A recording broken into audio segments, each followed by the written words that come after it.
नमस्कार विद्यार्थी मित्र हो.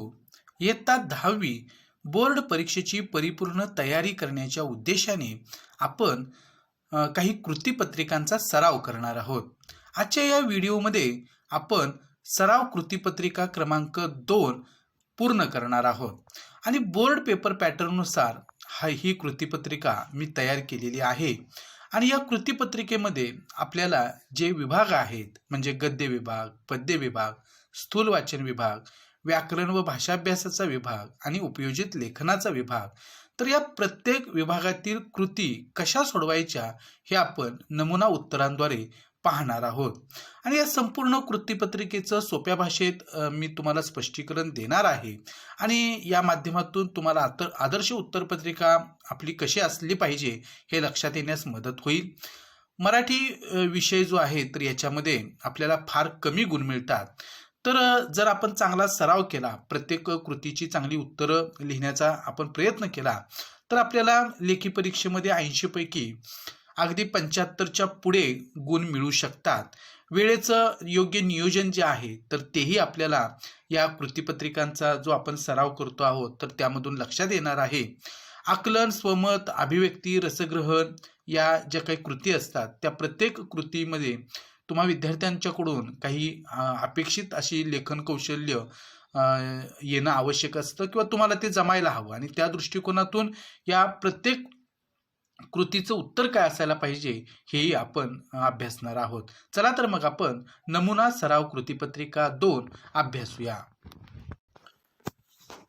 विद्यार्थी मित्र हो, आपण ही जी काही नमुना कृतीपत्रिका 2 जी अभ्यासणार आहोत तर ही अभ्यासण्यापूर्वी तुम्ही सर्वांनी आपलं मराठी विषयाचं जे पाठ्यपुस्तक आहे तर ते समोर ठेवणं आवश्यक आहे की जेणेकरून तुम्हाला प्रत्येक उतारा, गद्य उतारा असेल, कविता असेल तर ती समोर ठेवता येईल आणि मग त्याच्यावरती कोणत्या प्रकारच्या कृती आहेत तर त्या कृती सर्वप्रथम तुम्ही सोडवू शकता स्वतःच्या पद्धतीनं, स्वतःच्या मनानं. आणि त्यानंतर मी जी काही तुम्हाला उत्तरं त्याची सांगणार आहे तर ती तुम्ही पडताळून पाहू शकता. अशा पद्धतीनं सुद्धा तुम्ही या व्हिडिओच्या माध्यमातून ही एक जी काही सराव कृतीपत्रिका आहे तर ती पूर्ण करू शकता.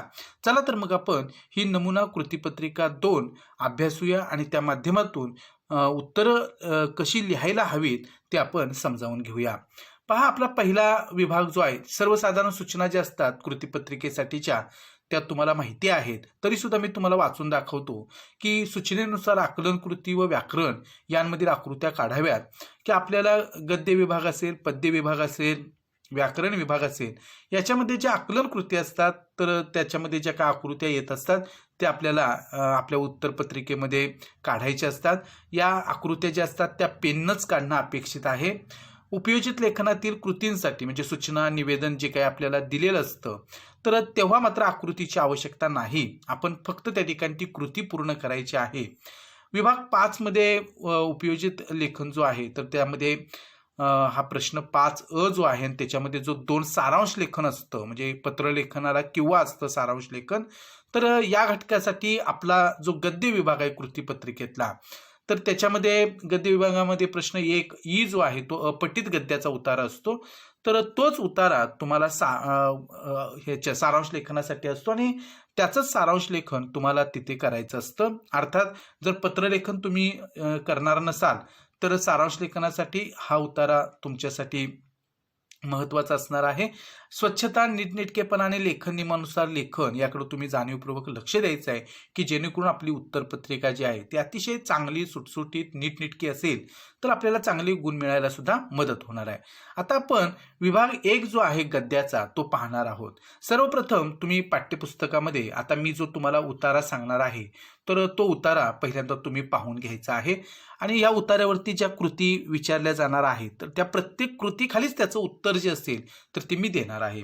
पहा, इथे आपला जो भाग 1 आहे आणि त्याच्यामध्ये पाठ क्रमांक 2 बोलतो मराठी, तर त्याच्यामध्ये हा जो काही उतारा आहे त्या पाठामध्ये की परवा वर्तमानपत्रात एक विनोद आला होता आणि अगदी सुरुवातीचाच हा उतारा आहे आणि ही देखील भाषेची खास शैली असते. इथपर्यंतचा हा जो भाग आहे तर तो तुम्ही पाठ्यपुस्तकामध्ये पहा, तो समोर ठेवा आणि आता याच्यावरती कोणत्या कृती आहेत त्या आपण बघूया आणि त्याची उत्तर आपल्याला कशी लिहायची आहेत ते पण मी तुम्हाला समजावून सांगणार आहे. पहा, इथं आपल्याला प्रश्न 1 जो दिलेला आहे की उतार्याच्या आधारे सूचनेनुसार कृती करा आणि त्याच्यामध्ये आपल्याला पहिल्यांदा आकलन कृती दिलेली आहे, एक कृती सोडवा असं म्हटलेलं आहे. आणि पहा ही 2 गुणांसाठी ही कृती आहे आणि रोमन अंकामध्ये पहिला भाग आपल्याला विचारलेला आहे की हिंदी भाषेतून आलेले आणि स्वयंपाकघरात घुसलेले क्रियापद. आता मी तुम्हाला उतार वाचून दाखवलेलं नाही कारण आपल्या व्हिडिओची जी लांबी आहे तर ती खूप मोठी होईल आणि मग तो भाग टाळण्यासाठी तो उतारा तुम्ही समोर ठेवा आणि ही जी काही कृती आहे तर त्या कृतीची उत्तरं तुम्ही स्वतः त्या ठिकाणी शोधण्याचा प्रयत्न करा त्या उतार्याच्या माध्यमातून आणि मग मी जी काही उत्तरं सांगणार आहेत तर ती उत्तरं आणि तुमची उत्तरं ही बरोबर येत आहेत का ते तुम्ही पाहू शकता. आता पहा याच्यामध्ये रोमन अंकामध्ये एक जे दिलेलं आहे की हिंदी भाषेतून आलेले आणि स्वयंपाकघरात घुसलेले क्रियापद ते आपल्याला उतार्याच्याद्वारे शोधायचं आहे. अगदी सरळपणाने ते क्रियापद आलेलं आहे, फक्त आपण नीट वाचून त्या उतार्याचं आकलन करून सहजपणाने ही कृती पूर्ण करू शकतो. आणि दुसरी विचारलेले मराठी भाषेची खास शैली. आता ह्या 2 कृतींची उत्तरं काय आहेत तर ते आपण बघूया की हिंदी भाषेतून आलेले आणि स्वयंपाकघरात घुसलेले क्रियापद आणि ते क्रियापद आहे बनवणे. मराठी भाषेची खास शैली तर अर्थातच आपल्या मराठी भाषेतले वाक्प्रचार आणि ह्या दोन्ही गोष्टी आपण इथं लिहिलेल्या आहेत. अचूक लिहिण्यावरती भर द्यायचा आहे. इथे पाल्हाळ महत्वाचा नाही, वाक्यरचना महत्वाची नाही, नेमकं उत्तर आपल्याला या आकलन कृतीमध्ये द्यायचं असतं. त्या पद्धतीने आपण जे विचारलेलं आहे ते इथं लिहिलेलं आहे. अशाच प्रकारे तुम्हाला सुद्धा या कृती पूर्ण करायच्या आहेत. आता पहा याच्यामध्ये दुसरी कृती जी आहे आकलन कृती ती विचारलेली की खालील आकृती पूर्ण करा आणि उतार्यात आलेली विनोदी वाक्ये तुम्हाला विचारलेली आहेत. आता सुरुवातीलाच ही 2 विनोदी वाक्ये आलेली आहेत तर ती विनोदी वाक्य आपण पाहूया की उतार्यात आलेली विनोदी वाक्ये. पहिलं आहे तुम्हाला मी उत्तप्पा बनवू का आणि दुसरं नको मी माणूसच ठीक आहे. आणि अशा पद्धतीनं ही 2 विनोदी वाक्य आपण इथं लिहायची आहेत. आता ह्या 2 आकलन कृती आपण पूर्ण केलेल्या आहेत. आता हा उतारा जो आहे तो एकूण 7 गुणांसाठी असणार आहे. त्याच्यामध्ये ह्या 2 आकलन कृती ज्या आहेत त्या 2 अधिक 2 अशा 4 गुणांसाठी विचारलेल्या आहेत. आता आपल्याला स्वमताची कृती जी आहे ती याच्यावरती विचारलेली असते. आता स्वमताची कृती तुमच्या इथं स्क्रीनवरती तुम्हाला दिसते की स्वमत कृती काय विचारलेली आहे की तुम्ही शहाणे आहात या वाक्यातील शहाणे या शब्दाचा अर्थछटा लिहा. म्हणजे शहाणे हा जो शब्द आहे तो कोणकोणत्या अर्थाने उपयोगात आणला जातो तर ते आपल्याला लिहायचं आहे.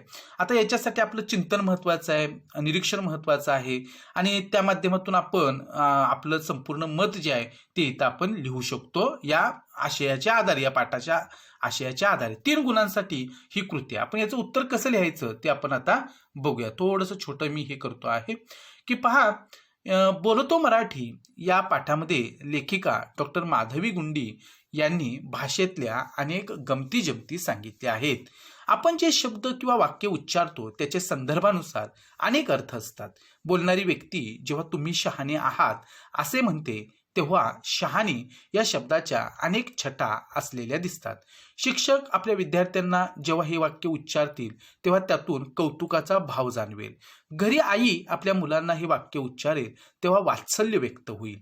शहाणे या शब्दाचा जसा सरळ साधा अर्थ व्यक्त होतो तसाच काही वेळेस उपहास, निंदा, तिरस्कार व्यक्त करण्यासाठीही याचा उपयोग केला जाईल. एखाद्याला योग्य काय हे सांगूनही एखादी गोष्ट पटत नाही तेव्हा तुम्ही शहाणे आहात असे सुनवावे लागते. काही वेळेस तुम्ही शहाणे आहात यामधून तुम्ही मूर्ख आहात असेच बोलणारी व्यक्ती सुचवत असते.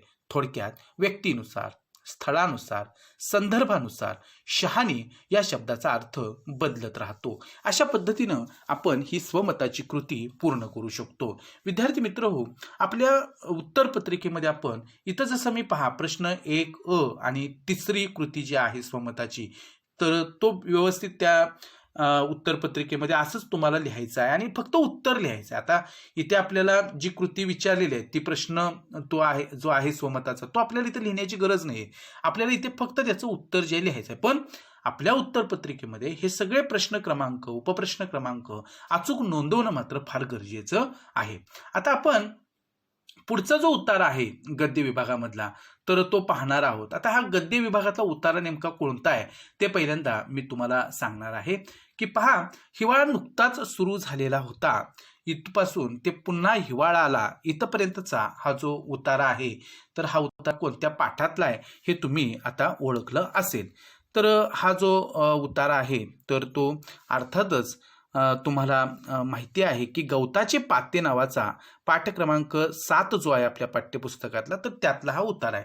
तो तुम्ही नीट पहा, तो समोर ठेवा आणि आता याच्यावरच्या ज्या कृती आहेत तर त्या कोणत्या आहेत आणि त्याची उत्तरं नेमकी काय लिहायची ते आता आपण पाहणार आहोत.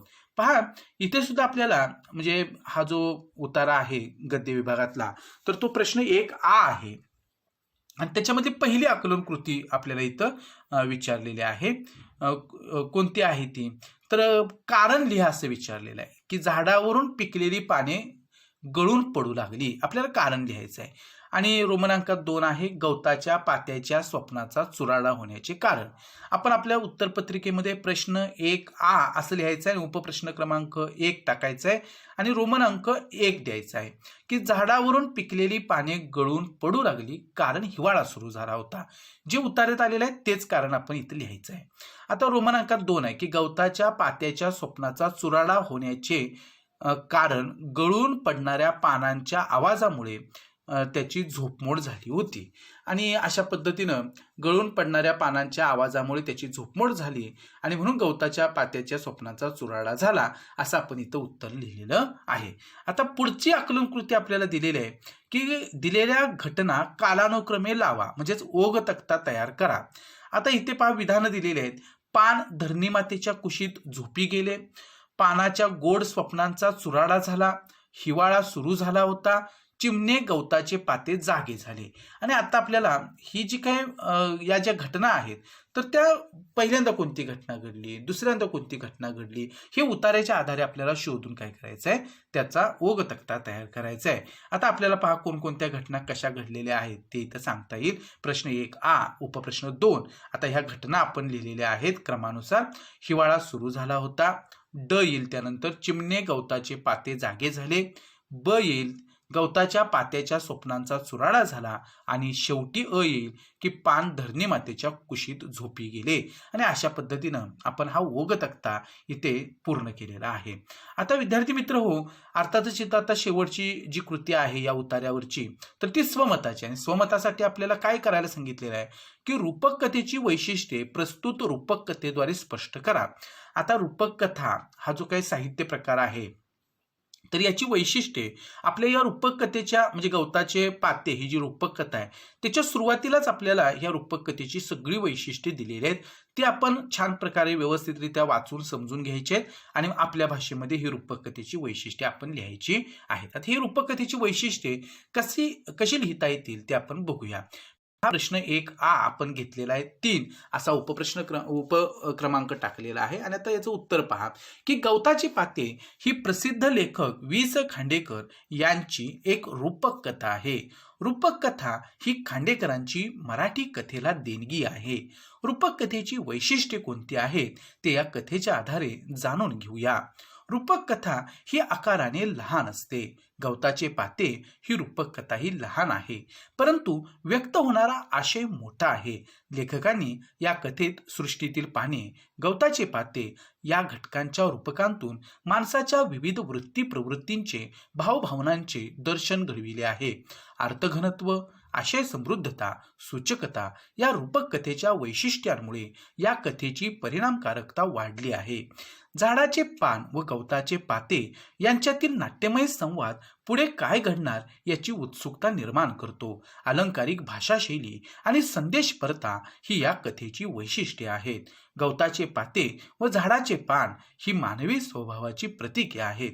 यातूनच सूचकपणे वाच्यार्थापेक्षा वाचक जो अर्थ या कथेतून घेतो तो लक्षार्थ प्रभावीपणे व्यक्त झाला आहे. मानवी स्वभावात आपण बदल केला, एकमेकांच्या ठिकाणी स्वतःला ठेवून त्याप्रमाणे विचार केला तर नक्कीच एकमेकांना समजून घेता येईल. हा सूचितार्थ रूपक कथेचा सामर्थ्य बिंदू आहे. तो या रूपक कथेतून दिसून येतो. अशा प्रकारे रूपक कथेची वैशिष्ट्ये आपल्याला सांगता येतात. असं आपण इथे आता हे उत्तर पूर्ण केलेलं आहे. आता विद्यार्थी मित्र हो, आपला विभाग गद्य जो आहे तर त्यातला ही जो आहे तो अपठित गद्यावर आधारित असतो आणि आपल्या पाठ्यपुस्तकाशिवाय कोणताही एक उतारा आपल्याला इथे दिलेला असतो. 4 गुणांच्या कृती या अपठित गद्यावरती विचारलेल्या असतात. आता इथे जो उतारा दिलेला आहे तो तुमच्याकडे नसणार आणि म्हणून मी त्याचं वाचन जे आहे ते करून ठेवणार आहे. याचा स्क्रीनशॉट तुम्ही हवं तर घेऊ शकता. आता पहा की पुस्तकांना आपण जवळ घेता घेता पुस्तकेही आपल्याला जवळ घेतात. वाचकांचा प्रवास हळूहळू लेखनापर्यंतही होऊ लागतो. शब्दांच्या छटांची तरलता जगण्याचे उत्सव फुलवू लागते. नव्या पिढीला माणूसपणाच्या तरलतम सुंदरतेकडे नेणं हे तर पालक व शिक्षकांचं मूळ कार्य. या आनंदमयी कामात ग्रंथ आपले प्रेरक ठरतात. म्हणूनच ग्रंथपाल हे एक लोकसंस्कृतीचे लोकपाल असतात. हा उतारा एक किमान 2 ते 3 वेळा आपण वाचायचा आहे.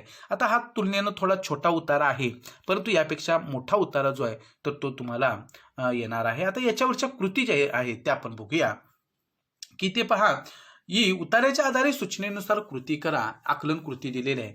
एक उत्तर लिहा आणि त्याच्यामध्ये रोमन अंक 1 दिलेला आहे की ग्रंथपालांना काय संबोधले आहे आणि रोमन अंक 2 विचारलेला आहे. माणसाला माणूस बनवण्याच्या कार्यात प्रेरक कोण ठरतात. आता फक्त याचं उत्तरच आपल्याला लिहायचं आहे उत्तरपत्रिकेमध्ये आणि मग आपण इथे प्रश्न क्रमांक प्रश्न 1 ई त्यातलं एक उपप्रश्न क्रमांक आणि त्याच्यामध्ये पुन्हा उपप्रश्न क्रमांक आहे रोमन अंकातील 1 आणि प्रश्न जो विचारलेला आहे की ग्रंथपालांना काय संबोधले आहे त्याचं फक्त उत्तर लिहायचं आहे. ग्रंथ संस्कृतीचे लोकपाल असं त्या ठिकाणी ग्रंथपालांना संबोधले आहे. आणि माणसाला माणूस बनवण्याच्या कार्यात प्रेरक कोण ठरतात तर अर्थातच ग्रंथ ठरतात आणि ते उत्तर आपण इथं लिहिलेलं आहे. आता पुढचा आकृतीबंध आपल्याला इथं दिलेला आहे की पुढील आकृतीबंध पूर्ण करा की नव्या पिढीला माणूसपणाच्या सुंदरतेकडे नेणारे. आता नवीन पिढी जी आहे तर त्या पिढीला माणूसपणाच्या सुंदरतेकडे नेणारे कोण आहेत असं विचारलेलं आहे. अर्थातच आपल्याला हा उतारा वाचल्यानंतर लक्षात येतं की नव्या पिढीला माणूसपणाच्या सुंदरतेकडे नेणारे पालक आणि शिक्षक हे 2 घटक महत्त्वाचे आहेत आणि ते दोन्ही घटक आपण इथं या आकृतीमध्ये लिहिलेले आहेत. आकृत्या आपल्या उत्तरपत्रिकेमध्ये पेनानंच लिहायची आहेत. ही सुरुवातीची सूचना तुम्ही कायम लक्षात ठेवायची आहे. आता पहा विद्यार्थी मित्र हो, पद्य विभाग आपण आता पाहणार आहोत. पद्य विभागामध्ये कोणती कविता आपण अभ्यासणार आहोत किंवा या कृतीपत्रिकेमध्ये घेणार आहोत ते मी तुम्हाला सांगतो की तापलेल्या उन्हाच्या आडोशाला बसून खेळते आहे एक मुलगी केव्हाची. अर्थातच आश्वासक चित्र ही आपल्या पाठ्यपुस्तकातील 9व्या क्रमांकाची कविता आपण इथे घेतलेली आहे. ही संपूर्ण कविता जी आहे तर ती इथं दिलेली आहे. तुम्ही पाठ्यपुस्तकातली ही कविता समोर ठेवा आणि याच्यावरती ज्या कृती विचारलेल्या आहेत त्यांची उत्तरं या कवितेच्या आधारे शोधण्याचा प्रयत्न करा. आता पहा पद्य विभाग आहे आपला हा आणि एकूण पद्य विभाग हा आपल्या कृतीपत्रिकेमध्ये 16 गुणांसाठी असतो. आणि ही जी काही कविता दिलेली आहे संपूर्ण तर या कवितेवरती म्हणजे पाठ्यपुस्तकातील कोणतीही एक कविता आपल्याला ही पूर्णपणे छापील स्वरूपात दिली जाणार आहे आणि त्याच्यावरती आपल्याला 8 गुणांच्या कृती विचारल्या जाणार आहेत. आता पहा इथे प्रश्न 2 जो आहे की कवितेच्या आधारे सूचनेनुसार कृती करा. आता पहा इथे आकलन कृती पहिली विचारलेली आहे की कोण ते लिहा आणि रोमन अंक 1 भातुकलीचा खेळ खेळणारी, चेंडूचा खेळ खेळणारा. आता त्याचं उत्तर आपल्याला इथं लिहायचं आहे. प्रश्न 2 भातुकलीचा खेळ खेळणारी अर्थातच मुलगी आणि चेंडूचा खेळ खेळणारा मुलगा. म्हणजे या कवितेमध्ये एक मुलगा आणि एक मुलगी हे दोघे खेळत असतानाचं जे चित्र आहे तर ते कवितेच्या रूपानं कवयित्रीनं या कवितेमध्ये आपल्यासमोर उभं केलेलं आहे आणि म्हणून ही उत्तर इथं आपण आता लिहिलेली आहेत. पुढची आकलन कृती पहा. आकृतीबंध पूर्ण करायला सांगितलेला आहे की मुलगी मुलाचा हा खेळ खेळून दाखवते. आता कोणता खेळ खेळून दाखवते ते फक्त खेळाचं नाव आपल्याला पुढे लिहिणं अपेक्षित आहे. आणि 2 आहे मुलगा गॅस समोर बसून ही कृती करतो. कोणती कृती करतो तर त्याचं उत्तर आपल्याला इथं आकलन कृतीमध्ये लिहायचं आहे. आकलन कृती आपल्याला काढायच्या आहेत गद्य पद्य विभागातील व्याकरण विभागातील की प्रश्न 2 मुलगी मुलाचा हा खेळ खेळून दाखवते तर अर्थातच तो खेळ आहे चेंडू उंच उडवून हातात झेलणे. आणि दुसरी कृती आहे की मुलगा गॅस समोर बसून ही कृती करतो. कोणती तर मांडीवरील बाहुलीला दोन्ही हातांनी थोपटतो व भाजीसाठी पातेलं शोधतो. अशा पद्धतीनं या 2 कृती ज्या आहेत त्या आपण पूर्ण केलेल्या आहेत.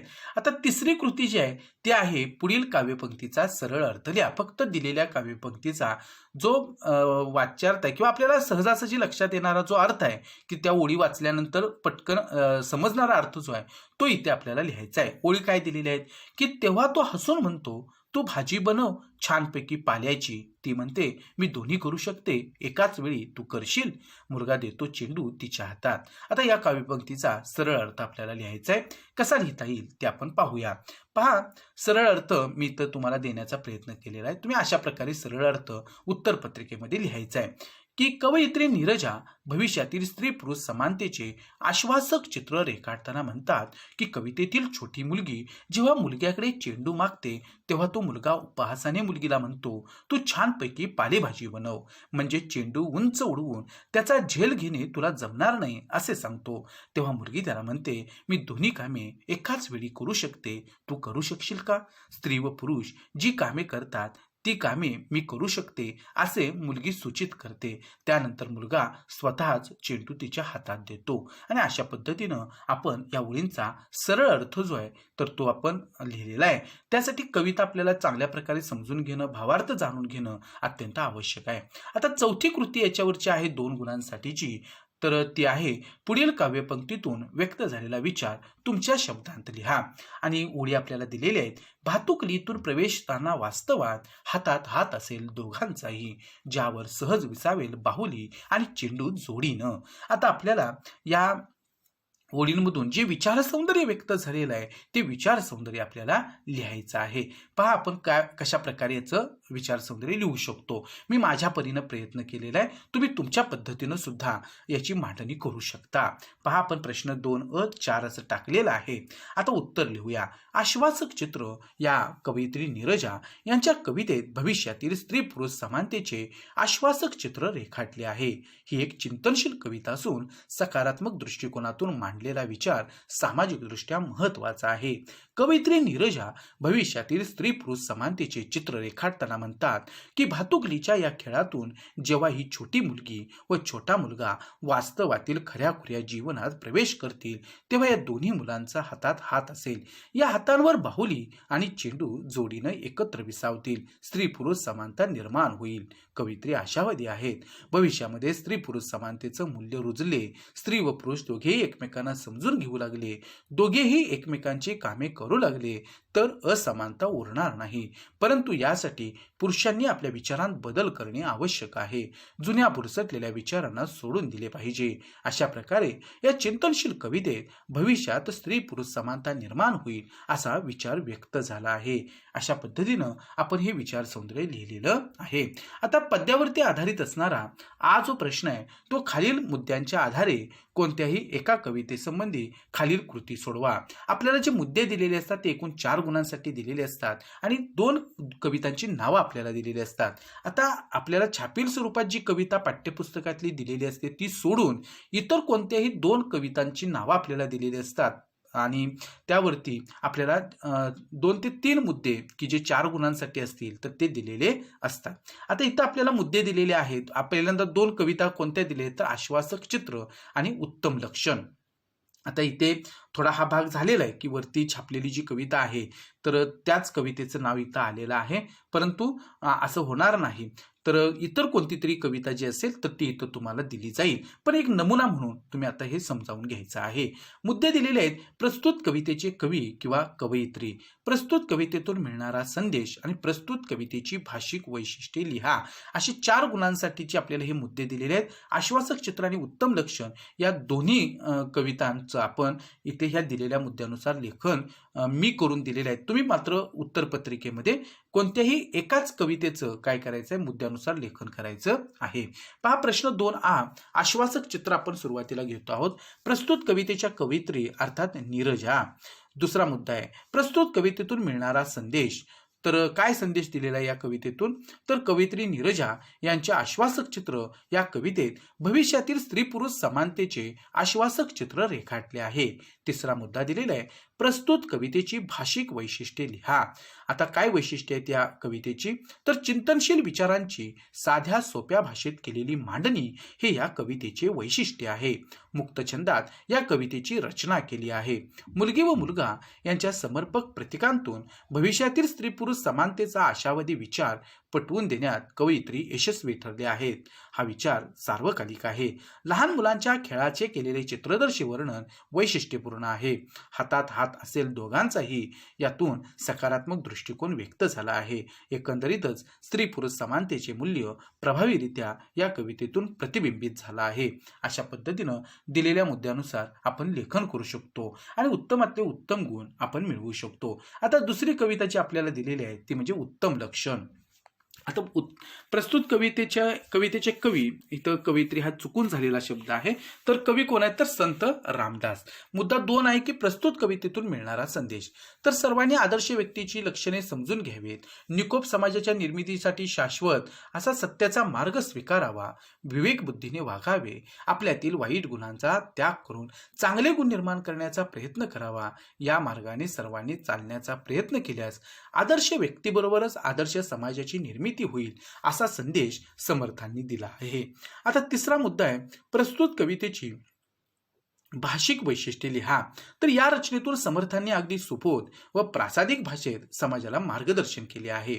अपकीर्ती सतकीर्ती या विरुद्धार्थी शब्दांचा वापर करून योग्य तो उपदेश केला आहे. सांडावी वाढवावी धरावी या शब्दांचा वापर करून यमक अलंकार साधला आहे. त्यामुळे या काव्यामध्ये नादमाधुर्य आले आहे. भावस्पर्शी रचनेमुळे यातील विचार प्रत्येकाला अंतर्मुख करतो. समर्थांच्या शब्दवैभवाची जाणीव होते. अशा पद्धतीनं आपण दिलेल्या मुद्द्यानुसार लेखन करू शकतो. आता कवितेवरचा जो प्रश्न आहे तो रसग्रहणाचा असतो आणि वरती समजा आपल्याला अ मध्ये जी कविता दिलेली असते ती कविता सोडून नंतर आपल्याला आ मध्ये ज्या 2 कविता मुद्द्यानुसार लेखनासाठी दिलेल्या असतात त्या 2 कविता सोडून उरलेल्या कोणत्याही कवितेतील 2 ते 4 ओळी आपल्याला रसग्रहणासाठी दिलेल्या असतात आणि त्याच्यावरती आपल्याला रसग्रहण करायचं असतं. आणि म्हणून संपूर्ण पाठ्यपुस्तकातील आपल्याला ज्या कविता आहेत त्या कवितांचा चांगला अभ्यास करावा लागेल. आता रसग्रहण म्हटलं तर ते करायचे जे मुद्दे आहेत तर ते ठरलेले आहेत आणि त्याबाबतची माहिती मी मागील व्हिडिओमध्ये म्हणजे आपण सराव कृतीपत्रिका 1 जी अभ्यासलेली आहे तर त्याच्यामध्ये हे सगळं मी सविस्तर सांगितलेलं आहे. तर पहा आशय सौंदर्याच्या माध्यमातून आपण हे रसग्रहण सुरुवातीला करूया. वस्तू म्हणजे आपल्याला ओळी दिली आहेत की वस्तूंना जीव नसेलही कदाचित पण जीव नसल्यासारखं वागवू नये त्यांना. आणि मग आपल्याला आता याच्यावरचं रसग्रहण करत असताना जे मुद्दे आहेत त्यातला पहिला मुद्दा आशय सौंदर्य की वस्तू ही कवी द भा धामनसकर यांच्या भावस्पर्शी कवितेत वस्तूंनाही माणसासारख्या भावना असतात हा विचार व्यक्त झाला आहे. ही कविता वाचकाला भावोत्कट बनवून वस्तूंचे मन समजून घ्यायला हवे. त्यांच्याही भावनांचा आदर करायला पाहिजे. त्यांना प्रेमाने लाडाने जिव्हाळ्याने जपायला हवे असा विचार करायला भाग पाडते. आता काव्य सौंदर्य पाहूया. या ओळींतून कवीने मानवी विचारक्षमतेला आव्हान दिले आहे. वस्तूंना मन आणि जीव दोन्ही नसते पण ते आहे असे समजून आपण वस्तूंशी वागलो तर अचेतन वस्तूंवर सचेतनाचा आरोप करून वस्तूंवर प्रेम करण्याचा सल्ला कवी देतात. असे केल्यास वस्तू खूप सुखावतात. त्यांना आनंद होतो. वस्तू माणसाला आयुष्यभर साथ देतात. अशा वस्तूंनाही आपल्यासारख्या भावना असतात. या समजून घेण्या इतकं संवेदनशील मन आपण जागृत ठेवले पाहिजे. वस्तूंशी घट्ट नाते निर्माण केले पाहिजे. आता भाषिक वैशिष्ट्ये आपण इथे सांगू शकतो या ओळींमधून व्यक्त झालेलं तर भावोत्कटता हा या कवितेचा महत्वाचा गुण आहे. आशयघन लेखनीमुळे ही कविता भावस्पर्शी बनली आहे. मुक्त छंदातील या कवितेत सुंदर व चपकल शब्दकळेच्या समर्पक उपयोगामुळे कविता कायमस्वरूपी लक्षात राहते. माणसाच्या संवेदनशील मनाला विचारांचे खाद्य पुरवणारी ही कविता हृदयस्पर्शी आहे. विचारांची व संवेदनशीलतेची वलय निर्माण करण्याची कवितेची क्षमता अवर्णनीय आहे. अशा पद्धतीनं आपण हे रसग्रहण पूर्ण करायचं आहे. आता आपण आपल्या कृतीपत्रिकेतील 3रा विभाग जो आहे तो स्थूल वाचनाचा आणि या 3ऱ्या विभागामध्ये आपल्याला आपल्या पाठ्यपुस्तकातील जे काही स्थूल वाचनाचे पाठ आहेत तर त्याच्यावरती आपल्याला 3 प्रश्न विचारलेले असतात. आपण इथे काय केलेलं आहे की एक नमुना म्हणून आपल्याला आपल्या पाठ्यपुस्तकामधील बालसाहित्यिका गिरिजा कीर हा जो स्थूल वाचनाचा पाठ आहे, तर त्या पाठावरचे हे तीनही प्रश्न मी घेतलेले आहेत. आता इथे आपल्याला काय करायचं आहे की ह्या 3 पैकी 2 कृती सोडवायच्या असतात. आता एकूण 6 गुणांसाठीच्या हे कृती आहेत. आता आपण एक नमुना म्हणून हे पाहतो आहोत, तर यापैकी आपण 2 ज्या कृती आहेत त्या इथं मी तुम्हाला पूर्ण करून देणार आहे. पहा, पहिली कृती आपल्याला इथं विचारलेली आहे की साहित्य कृतीचा आस्वाद घेताना लक्षात घेताना किंवा साहित्य कृतीचा आस्वाद लक्षात घेताना साहित्य कृतीचा आस्वाद घेताना लक्षात घ्यायचे मुद्दे तुमच्या शब्दात लिहा. तर इथे आपल्याला या प्रश्नाचं उत्तर जे आहे तर ते कशा प्रकारे लिहिता येईल ते आपण पाहूया. पहा, कोणतीही साहित्यकृती आपण वाचली की त्याबद्दल आपल्या मनात काही ना काही प्रतिक्रिया उमटते. ही साहित्यकृती आवडली की नाही याबाबत आपल्या मनात काही विचार येत असतात. याचाच अर्थ आपण त्या साहित्यकृतीचा मनापासून आस्वाद घेतलेला असतो. हा आस्वाद अधिक चांगल्या प्रकारे घेण्यासाठी खालील मुद्द्यांचा विचार करता येईल. आपण जी साहित्यकृती वाचणार आहोत तिचा वाङ्मय प्रकार कोणता आहे हे लक्षात घ्यावे. पुस्तकातील वर्णन केलेल्या व्यक्तिरेखा, त्यांच्या स्वभावातील बारकावे लक्षात घ्यावेत. या व्यक्तिरेखा लेखकाने सहजपणे फुलवल्या आहेत की कृत्रिमपणे ते समजून घ्यावे. कथानक आकर्षक, उत्कंठावर्धक असेल तर ती साहित्यकृती वाचकांना आवडते या दृष्टीने विचार करावा. काव्यसंग्रहाच्या संदर्भात काव्याची सुंदरता, शब्दशैली परिणामकारक ठरत असते. काव्यातील भावसौंदर्य, अर्थसौंदर्य, विचारसौंदर्य कवीने कसे व्यक्त केले आहे हे रसिकतेने जाणून घ्यावे. साहित्यकृतीची भाषाशैली, सुरुवात व समारोप वाचकांच्या मनाची पकड घेत असतो. या गोष्टी वाचन करताना लक्षात घ्याव्यात. कोणत्याही साहित्यकृतीचा जो हेतू आहे तो साध्य झाला आहे का ते पाहावे. साहित्यकृतीतून दिलेला संदेश, मूल्ये, उपदेश, कथानक, आशय, कथानकाचा विषय या सर्वांचा एकत्रित परिणाम वाचकावर कसा होतो याचा सुद्धा विचार साहित्यकृतीचा आस्वाद घेताना करावा. अशा पद्धतीनं आपण हे उत्तर लिहिलेलं आहे. दुसरी कृती आहे की मधूचे कृत्य संवेदनशील मनाचे उत्तम उदाहरण आहे. या विधानाबाबत तुमचा अभिप्राय स्पष्ट करा. आपल्याला स्वतःचं मत त्या संदर्भामध्ये लिहायचं आहे. ते कसं लेखन करता येईल ते आपण पाहूया. बालसाहित्यिका गिरिजा कीर या स्थूल वाचनाच्या पाठामध्ये लेखिका डॉक्टर विजया वाड यांनी लेखिका गिरिजा कीर यांच्या बालसाहित्याचा परिचय करून दिला आहे. लेखिका गिरिजा कीर यांच्या तू सावित्री हो या पुस्तकातील गोष्ट एका माणसाची या कथेत मधूचे वर्णन आले आहे. आईवरील प्रेमापोटी मधू एका गृहस्थाचे पाकिट मारतो. पाकिटामध्ये सापडलेल्या चिठ्ठीमुळे मधूला सत्य परिस्थितीची जाणीव होते. आपण चोरलेल्या पैशांमुळे त्या गृहस्थाच्या आईला जीव गमवावा लागू शकतो. यामुळे तो अस्वस्थ होतो. आपल्याला मिळालेले पाकिट त्यातील पैशांसह त्या गृहस्थाला त्याच्या पत्त्यावर जाऊन परत करण्याचं त्याने ठरविले. त्याची ही कृती म्हणजे त्याच्या संवेदनशीलतेचं उदाहरण आहे. आपल्या चुकीच्या वागण्यामुळे कोणाचा तरी मृत्यू होऊ शकतो. हा एक प्रकारचा क्रूरपणाच आहे याची जाणीव त्याला झाली. आपली जशी आई आहे तशीच दुसऱ्या व्यक्तीला सुद्धा आई असते. आपल्याप्रमाणेच त्याचंही त्याच्या आईवर प्रेम असणारच आहे. आपल्या स्वार्थी वृत्तीमुळे फक्त आपलीच आई आपल्यासाठी महत्त्वाची वाटते. दुसऱ्याच्या मनाचा विचारच करीत नाही हे मधूच्या लक्षात येतं. यावरून त्याच्या संवेदनशील मनाचं दर्शन होते. असं आपण याचं उत्तर लिहू शकतो. आता विद्यार्थी मित्र हो, आपण 4थ्या विभागाकडे जातो आहोत. हा भाषा अभ्यासाचा विभाग आहे आणि याच्यामध्ये आपल्याला 8 गुणांच्या कृती असतात आणि आ मध्ये आपल्याला 8 गुणांच्या कृती असतात. विभाग जो आहे यातला भाषा अभ्यासामधला तो व्याकरण घटकांवर आधारित कृतींचा असतो. त्याच्यामध्ये पहिली कृती ही समासावरती असते. आता इथे आपल्याला 2 गुणांसाठी हा समासावरची कृती विचारलेली आहे. यातल्या सुद्धा आकलन कृती ज्या असतात तर त्याच्या ज्या आकृती असतात त्या आपल्याला उत्तरपत्रिकेमध्ये, कृतीपत्रिकेमध्ये आपण त्या पेनानं लिहायच्या आहेत.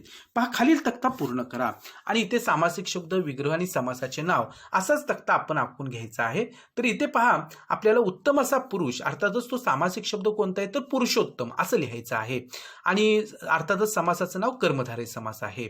आता बरे वाईट असा सामासिक शब्द दिलेला आहे आणि त्याचा विग्रह बरे किंवा वाईट आणि समासाचं नाव आहे वैकल्पिक द्वंद्व समास. अशा पद्धतीनं ही आकलन कृती आपण कृतीपत्रिकेमध्ये पूर्ण करून 2 पैकी 2 गुण अगदी सहजपणे मिळवू शकतो. आता पुढचा पहा, शब्दसिद्धीवरची ही कृती आहे की खालील तक्ता पूर्ण करा आणि आपल्याला इथे 4 शब्द दिलेले आहेत. धारदार, हिरवा हिरवा, शिष्टाई, वटवट.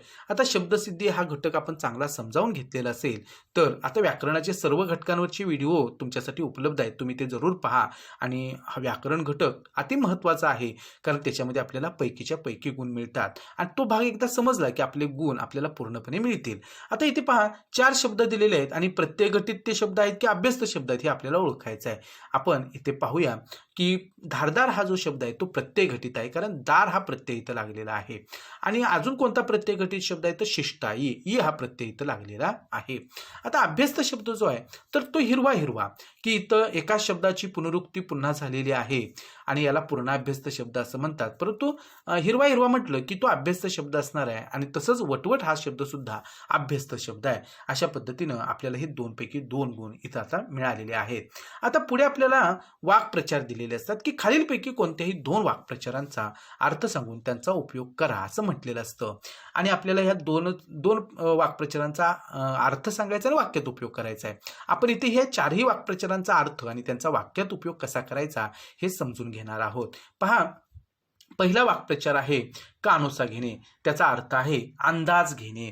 आता वाक्यात उपयोग काय करता येईल याचा तर चोराने घरात कोणीच नसल्याचा कानोसा घेत चोरी केली, अशा पद्धतीनं वाक्यात उपयोग आपण करू शकतो. आता इनाम मिळणे अर्थ आहे बक्षीस मिळणे. वाक्यात उपयोग आपल्याला काय करता येईल, पूर्वीच्या काळात राजाकडून सरदारांना जमिनी इनाम मिळत असत, अशा पद्धतीनं आपण त्याचा वाक्यात उपयोग केलेला आहे.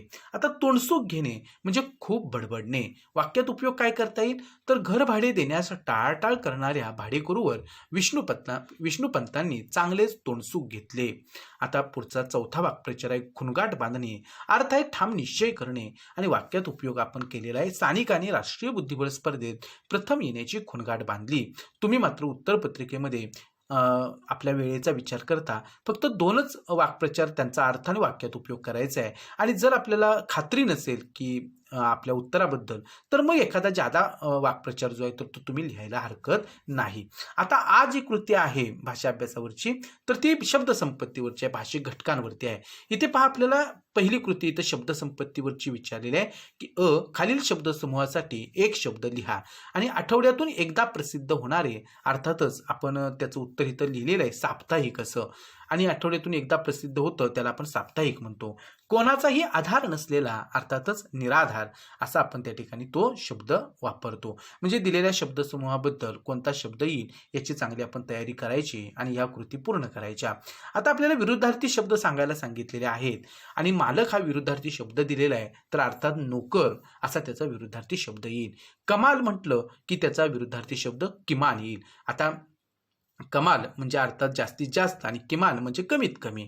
आता ई पहा की खालील शब्दातील अक्षरांपासून 2 अर्थपूर्ण शब्द तयार करा, परंतु कंसातली सूचना महत्वाची आहे की गगन भरारी हा शब्द आहे, परंतु गगन आणि भरारी हे 2 शब्द वगळून आपल्याला 2 अर्थपूर्ण शब्द तयार करायचे आहेत. तर इथे पहा नग, राग, रान, भरा असे हे शब्द जे आहेत तर ते तयार होतात. आता आपण हे लिहिलेले आहे, तुम्ही कोणतेही 2 शब्द लिहू शकता. आता पुढचं कृती विचारलेले की खालील शब्दांचे वचन बदला व लिहा. आता पहा भिंती तर अर्थातच भिंत म्हणजे भिंती म्हणजे अनेक भिंती आणि भिंत म्हणजे एकच भिंत, त्यामुळे आपण इथे भिंत शब्द लिहिलेला आहे. माणूस म्हटलं की एकच माणूस, परंतु माणसे म्हटलं की अनेक माणसे, अशा पद्धतीनं आपण इथं वचन बदललेलं आहे. आता लेखन नियमानुसार लेखन करा असं सांगितलेलं आहे आणि इथे आपण ह्या दिलेल्या वाक्यांमध्ये जे काही शब्द अशुद्ध शब्द आहेत तर ते दुरुस्त करून हे वाक्य पुन्हा लिहायचं आहे. साधारणपणे कोणत्याही वाक्यामध्ये 2 चुका त्यांनी ठेवलेल्या असतात आणि त्या दुरुस्त करून आपण त्याच्याखाली अधोरेखित करायचं की जेणेकरून आपण हे दुरुस्त केलेलं आहे हे परीक्षकांना तिथं अधोरेखित करून आपल्याला सांगता येईल, दाखवता येईल. आता पहा धाकटा भाऊ झेप टाकून तिला लोंबकळायचा. आता इथे दुरुस्त केलेलं वाक्य तुम्हाला स्क्रीनवरती खालती दिसतं आहे की धाकटा भाऊ झेप टाकून तिला लोंबकळायचा, तर टा आणि ऊ हे आपण अक्षर दुरुस्त केलेले आहेत. मला विश्वास आहे, खूप खूप शुभेच्छा. आता प्रश्नकृतीमध्ये आपल्याला वी आणि खूप चुकलेला आहे तो आपण इथं दुरुस्त केलेला आहे, अधोरेखित केलेला आहे. असं करून त्यांचा विश्वास वाढला आणि अशा पद्धतीनं असं करून त्यांचा विश्वास वाढला. याच्यामध्ये आपण वची दुरुस्ती केलेली आहे. आता पुढचे वाक्य आहे की याच गच्चीवर दोघी पहिल्या पावसाळ्यात नाचल्या. तर आपण इथं याच गच्चीवर दोघी पहिल्या पावसाळ्यात नाचल्या, इथं ही आणि ळ्या दुरुस्त केलेला आहे, ते अधोरेखित केलेलं आहे. अशा पद्धतीनं आपल्याला जे अशुद्ध शब्द असतील तर ते दुरुस्त करून लिहायचे असतात. आता इथं विरामचिन्हाची कृती आपल्याला दिलेली आहे की खालील विरामचिन्हे ओळखून त्यांची नावे लिहा. आता पहिलं जे विरामचिन्ह आहे ते अर्थातच प्रश्नचिन्ह आहे आणि दुसरं आहे ते एकेरी अवतरण चिन्ह आहे. तर ते आपण ओळखलेलं आहे आणि ते कोणतं चिन्ह आहे हे आपण इथं लिहिलेलं आहे. आता आज जी दिलेले आहे त्याच्यामधला चौथी कृती पारिभाषिक शब्दांवरची आहे आणि आपल्याला दिलेला जो पारिभाषिक शब्द आहे तर त्याला प्रचलित मराठी भाषेतला शब्द लिहायचा असतो. तर अकॅडमिक क्वालिफिकेशन याचाच अर्थ शैक्षणिक अर्हता आणि लिरिक म्हणजेच अर्थात भावगीत. अशा पद्धतीनं आपण हे जे काही पारिभाषिक शब्द आहेत त्याला प्रचलित मराठी भाषेतले शब्द दिलेले आहेत. आता विद्यार्थी मित्र हो, आपल्या आपल्या कृतीपत्रिकेतला विभाग 5वा जो आहे तो अर्थातच उपयोजित लेखनाचा आहे आणि उपयोजित लेखन हे आपल्यासाठी खूप महत्त्वाचं आहे, कारण याच्यावरती आपल्याला 24 गुणांच्या कृती ज्या आहेत तर त्या विचारलेल्या असतात. आता प्रश्न 5अ जो आहे, खालील कृती सोडवा, तो पत्रलेखनावर आधारित आहे आणि आपल्याला इथे एक निवेदन दिलेलं आहे आणि त्या निवेदनावरती आपल्याला 2 पत्र दिलेली आहेत आणि त्या पत्रांचे विषय जे आहेत ते आपण पाहायचे आहे आणि त्या पद्धतीनं कोणतंही एक पत्र आपल्याला लिहायचं आहे. आता पहा, सुवर्णसंधी असं म्हटलेलं आहे. अक्षर पुस्तकालय राजापेठ अमरावती आयोजित मराठी भाषा संवर्धन पंधरवडा अंतर्गत सुलेखन कार्यशाळा आणि स्थळ दिलेलं आहे संत ज्ञानेश्वर सभागृह अमरावती. कालावधी दिलेला आहे दिनांक 12/2/2021 ते 27/2/2021. वेळ दिलेला आहे सकाळी 11 ते दुपारी 2 पर्यंत. आता इथं पहा, किरण कुमार बेलसरे विद्यार्थी प्रतिनिधी या नात्याने शाळेतील वर्ग 10वीच्या विद्यार्थ्यांना सहभागी करून घेण्यासाठी कार्यशाळा आयोजकांना विनंती करणारे पत्र लिहा असं म्हटलेलं आहे. किंवा सुलेखन कार्यशाळेत तुमच्या वर्ग मित्रमैत्रिणीने विशेष प्रावीण्य मिळविले त्याबद्दल त्याची किंवा तिचे अभिनंदन करणारे पत्र लिहा. तर अशा पद्धतीनं आपल्याला किरण कुमार बेलसरे या नावानं हे पत्र लिहायचं आहे. आता पहा, आपण इथे पत्राला सुरुवात करूया. प्रश्न 5अ जो आहे दिनांक 6 फेब्रुवारी 2021 असं आपण इथे तारीख टाकलेली आहे. ईमेल स्वरूपातलं हे पत्र आहे. दिनांक 6 फेब्रुवारी 2021. प्रति आहे माननीय व्यवस्थापक, अक्षर पुस्तकालय राजापेठ अमरावती आणि विषय आहे इयत्ता 10वीच्या विद्यार्थ्यांना सुलेखन कार्यशाळेत सहभागी करून घेण्याबाबत विनंती. आता पहा पत्राची भाषाशैली. महोदय, आपल्या अक्षर पुस्तकालयाच्या वतीने आयोजित करण्यात आलेल्या सुलेखन कार्यशाळेविषयीचं निवेदन आमच्या शाळेला प्राप्त झाले.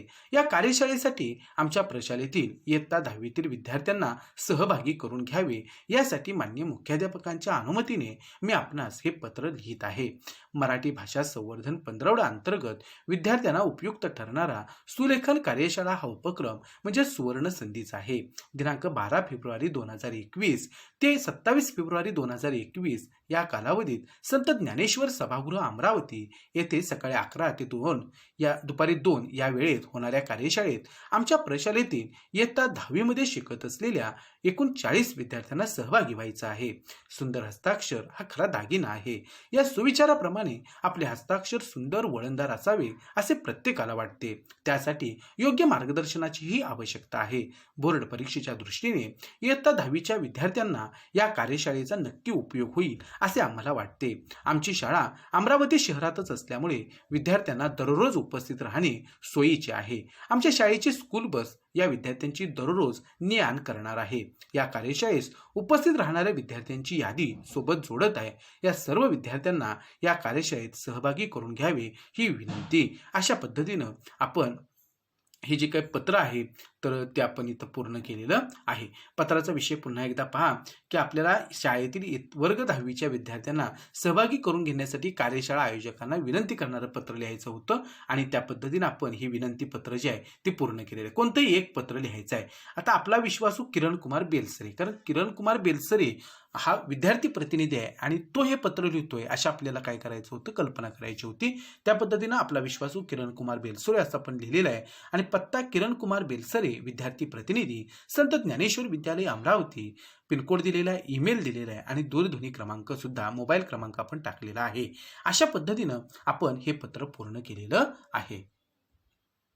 विद्यार्थी मित्र हो, पत्राला ऑर जो असतो तो सारांश लेखनाचा भाग असतो, परंतु सारांश लेखनाची कृती जी आहे ती आपण पुढच्या सराव पेपरमध्ये नक्की त्या ठिकाणी कसं सारांश लेखन करायचं हे समजावून घेणार आहोत. आता आपण हा प्रश्न 5 जो आहे तर त्यातला आ जो आहे तर तो आहे खालीलपैकी कोणत्याही 2 कृती सोडवा आणि आपल्याला 3 कृती दिलेल्या असतात आणि त्याच्यामधल्या आपल्याला 2 कृती पूर्ण करायच्या आहेत 10 गुणांसाठी, म्हणजे प्रत्येक कृती ही 5 गुणांसाठी असेल. तर जाहिरात लेखन आहे, बातमी लेखन असतं आणि आपल्याला कथा लेखन दिलेलं असतं.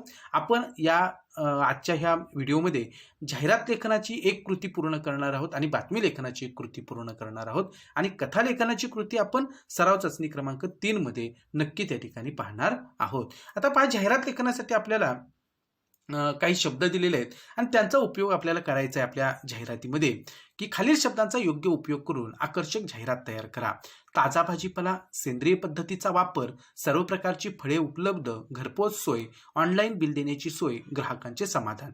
अशा पद्धतीनं आपल्याला हे शब्द दिलेले आहेत, यावरून आपल्याला आकर्षक जाहिरात तयार करायची आहे. आता पहा, इथे आपण प्रश्न क्रमांक वगैरे कृतीपत्रिकेत टाकायचं आहे आणि आपली जी जाहिरात आहे तर ती तयार करायची आहे. मी तर छोट्या स्वरूपामध्ये तुम्हाला मी ही एकूण जी काही जाहिरात मी तयार केलेली आहे ती एकाच दृष्टिक्षेपात तुम्हाला दिसेल अशा पद्धतीनं छोट्या स्वरूपात इथं दाखवलेली आहे. आता प्रत्यक्ष ही जाहिरातीमध्ये आपण काय काय लिहायचं आहे ते आपण आता इथं समजावून घेणार आहोत. पहा, सेंद्रिय शेती उत्पादनं मिळण्याचं खात्रीशीर ठिकाण कृषी धन. आमच्या सेंद्रिय पद्धतीच्या शेतात तयार झालेला ताजा भाजीपाला व सर्व प्रकारची फळे मिळतील. नैसर्गिक शेतीतील फळे व भाजीपाल्याचे फायदे.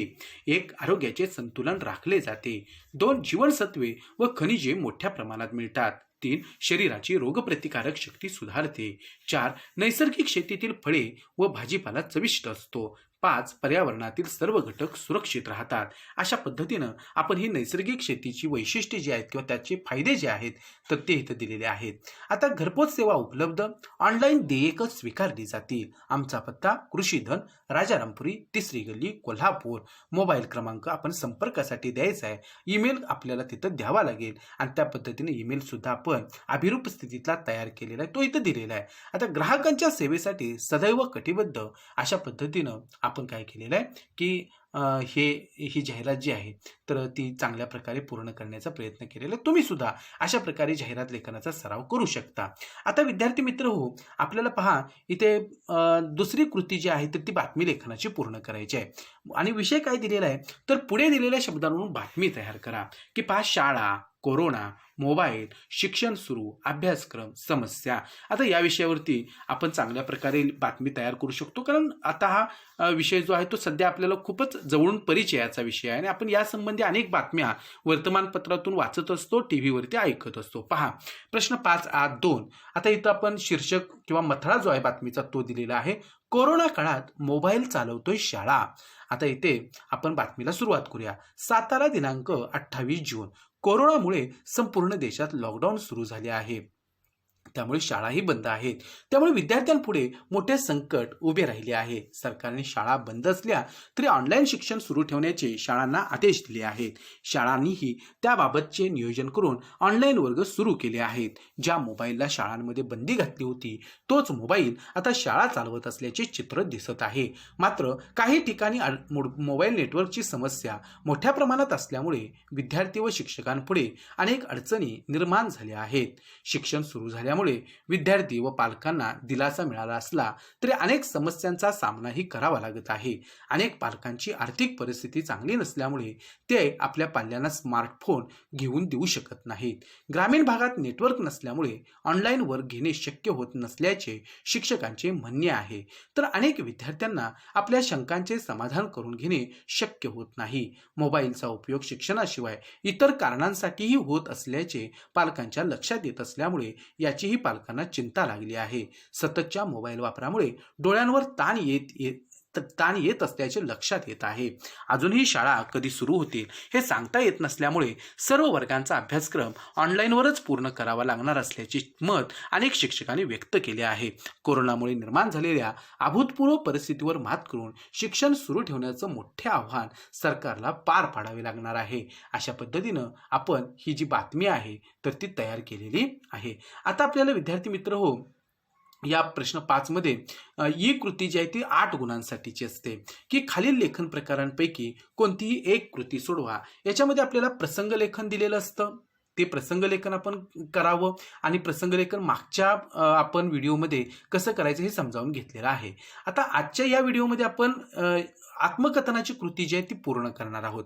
पहा, इथं दिलेल्या मुद्द्यांच्या आधारे चौकटीतील घटकाचे आत्मकथन लिहायचं म्हटलेलं आहे आणि इथं आपल्याला चित्र दिलेलं आहे आणि काही मुद्दे पुरवलेले आहेत की अन्नदाता शेतकरी मी, आर्थिक चणचण कर्जबाजारीपणा, सरकारी मदतीची गरज, मुलाबाळांची स्वप्न पूर्ण करण्याची अपेक्षा, आधुनिकतेची कास, पावसावरील अवलंबन, काळ्या आईवर प्रेम, अशा पद्धतीने हे मुद्दे दिलेले आहेत. या सर्व मुद्द्यांचा समावेश करून आपण हे मनोगत शेतकऱ्याचं जे आहे ते लिहायचं आहे. आता मी इथे हे मनोगत या कृतीवरून तयार केलेलं आहे.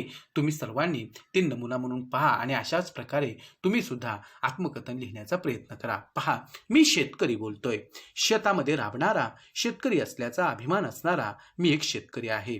तुम्ही सर्वजण मला ओळखताच. आज मी माझ्याविषयी, शेतीविषयी तुमच्याशी बोलणार आहे. शेती हा माझा परंपरागत व्यवसाय आहे. मला ही शेतात काम करायला खूप आवडते. माझ्या उदरनिर्वाहाचे साधन असलेल्या काळ्या आईवर माझे मनापासून प्रेम आहे. तीच आम्हाला जगवते, चांगले आरोग्य देते. घामातून फुलवलेली हिरवीगार शेती पाहताना मन भरून येते. घर धनधान्याने भरून जाते तेव्हा आनंद गगनात मावत नाही. शेतकऱ्याकडे अन्नदाता म्हणून पाहिले जाते याचा मनोमन आनंद वाटतो. परंतु शेती करणं एक आव्हानात्मक काम आहे. अनेक समस्या शेतकऱ्यांसमोर आवासून उभ्या असतात. शेती हा निसर्गावर चालणारा जुगार आहे. निसर्गाची साथ महत्वाची असते, परंतु निसर्ग हा नेहमीच बेभरवशाचा असतो. पाऊस वेळेवर येईलच याची खात्री नसते. आलाच तर पुरेशा प्रमाणात पडेलच हेही सांगता येत नाही. काही वेळेला दुष्काळाचा तर काही वेळेस ओल्या दुष्काळाचाही सामना करावा लागतो. लहरी पावसाच्या लहरीपणाचा आम्हा शेतकऱ्यांना सवयच आहे. परंतु केव्हा केव्हा या पावसामुळे आमचे जगणेही मुश्किल होते. शेतातील उभी पिके आपल्या डोळ्यात देखत उद्ध्वस्त होतात तेव्हा होणाऱ्या दुःखाला पारावार उरत नाही. जगायचे कसे हा प्रश्न सतावत राहतो.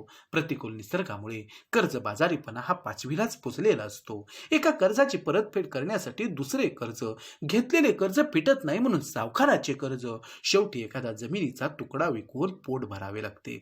आर्थिक चणचणीमुळे हौसे मौजेच्या कोणत्याच गोष्टी करता येत नाहीत. पोटच्या लेकरांना चांगलं शिक्षण देता येत नाही.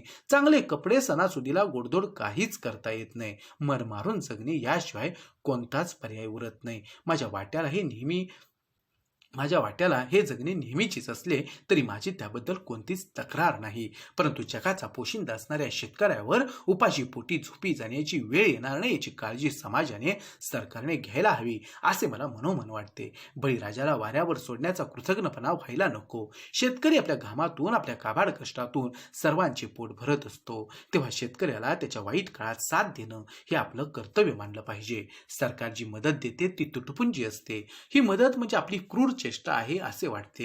या सर्व गोष्टींची आता सवय झाली आहे. जे उगवतं ते आपलं व सापडतं ते दुसऱ्याचं अशी भावना असणारा सर्व शेतकऱ्यांपैकी मी एक शेतकरी आहे. या शेतीसमोरील आव्हानांचा सामना करतानाच अत्याधुनिक शेतीचा प्रयोग सुरूच आहे. बारमाही पाणी उपलब्ध करणं, संकलित बियाणांचा वापर करणं, विविध प्रकारची आंतरपिकं घेणं, नगदी पिकं, भाजीपाला, आधुनिक यांत्रिक साधनं यांद्वारे शेतीतून उत्पन्न वाढवण्याचा माझा प्रयत्न आहे.